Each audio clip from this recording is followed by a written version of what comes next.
I, at that point, shot the video, December 2013. And my Instagram started to slow down. Like, the app would not, it would like freeze. It would like force close. It was because I had so many requests. So I went from like 33,000 followers to over 100,000 followers after I did the World Star. And I don't even know how many actually came from World Star because I had always been private. It took almost a week for all of my requests to process, and I had like at least 150,000 after World Star. Why did he let you do the World Star candy thing? Because he was my manager, but he was also metaphorically like a pimp. I was the moneymaker. He was supposed to go to the league. That didn't happen. And so then I became the focal point. I became the cash cow. I used to sell workout plans and meal plans. We typed it up. He's the one who got me into fitness. So it was like I was our moneymaker. Do you feel like you get a bad rap? Like, do you feel like, because even when, like, I looked at your Instagram, right? And I seen it when you were passionate and you were crying in the car and stuff like that. And it's almost like people think that it's an act. Yeah. Why? I don't know. I think because I play the villain role so well that when people see me crying or expressing any emotion, it's like, she's a psycho.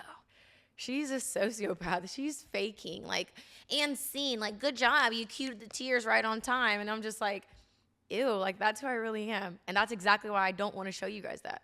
Because when I do show myself, it's still the same shit. So it's like I might as well just have fun and play into whatever, have fun with social media. But I think the biggest reason why I didn't say anything is because my heart was very much broken and was crying almost every single day for at least a month and a half. You love really hard, though. Yeah. Like, that's the feeling that I got because I read the book and then I listened to the audiobook just to hear you talk, speak it, right?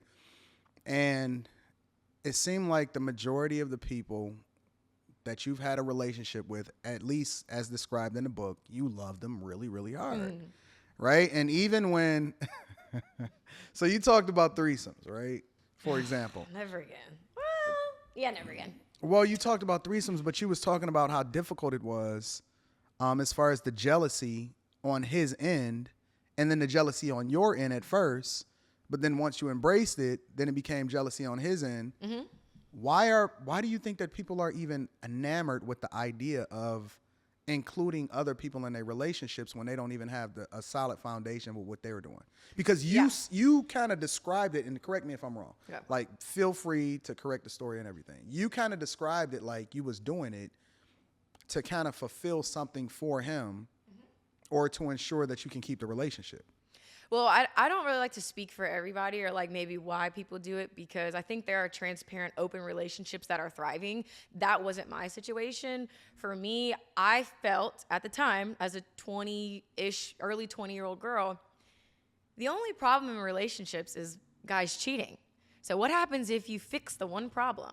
So he's not going to cheat on me. Because we've already eliminated that possibility. And now we're sleeping with girls together. I'm the cool girlfriend. I get invited out to Vegas while all the other girlfriends have to stay at home. Like, I know everything there is to know. So I felt like that was the only problem you could have in relationships was getting cheated on. So I tried my hardest to prevent that from happening. The jokes write themselves. Yeah. Because it seemed like it just became a lot more complicated. Yeah.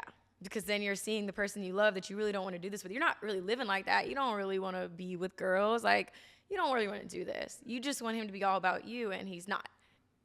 But I guess the interesting thing about it is that you still stuck around for a long time. I have low self-esteem.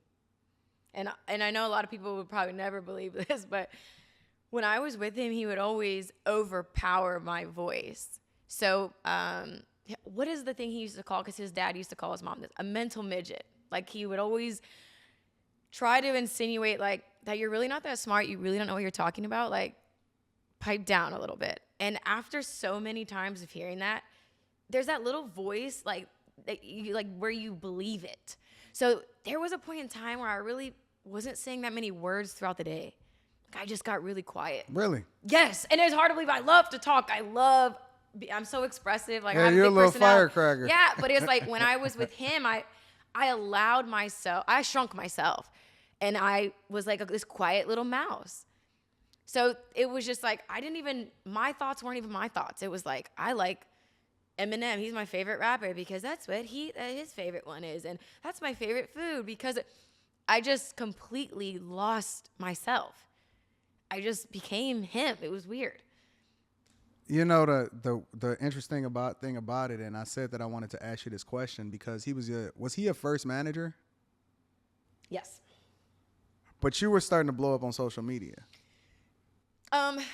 So I think this is important too because it's really funny about our relationship. I actually after I left college, I deleted my Twitter, never had an Instagram, deleted my Facebook. And I had no social media for a year. You know why? Why? Because I wanted to focus on my man and I wanted to show him how loyal to the soil I was. So I deleted all social media. He still had his, but I was proving to him, I'm this amazing wife. Pick me, pick me, pick me. I used to be a pick me. That's why I hate pick me's now. You hate pick me's? Yes, because bitch, you ain't getting picked. Okay, you're not getting fucking picked. And I was a pick me myself. Deleted all my social media for a year. And then I asked for permission from him to create an Instagram account. He was like, okay, you can, under one condition, only females. So when I first made my Instagram account, July 2012. See, you didn't add this context in the book, though. This is why I wanted to add this context. No, and that's why I was like, let me tell him. In July 2012, I made my Instagram, and it was private, and I would literally go through all my requests and only accept females. Because I used to post pictures, like, I had like a six-pack, post pictures of my body, posting workouts, only females. I had like 30,000 females, like tons of requests. Mm-hmm. Again, permission. What changed my life was December 2013, I was asked to do a World Star video.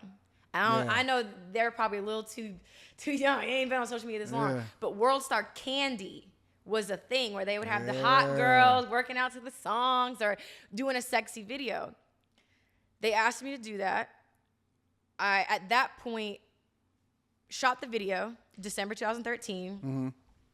And my Instagram started to slow down. Like, the app would not, it would like freeze. It would like force close. It was because I had so many requests. So I went from like 33,000 followers to over 100,000 followers after I did the World Star. And I don't even know how many actually came from World Star because I had always been private. It took almost a week for all of my requests to process, and I had like at least 150,000 after World Star. Why did he let you do the World Star Candy thing? Because he was my manager, but he was also metaphorically like a pimp. I was the money maker. He was supposed to go to the league. That didn't happen. And so then I became the focal point. I became the cash cow. I used to sell workout plans and meal plans. We typed it up. He's the one who got me into fitness. So it was like I was our money maker.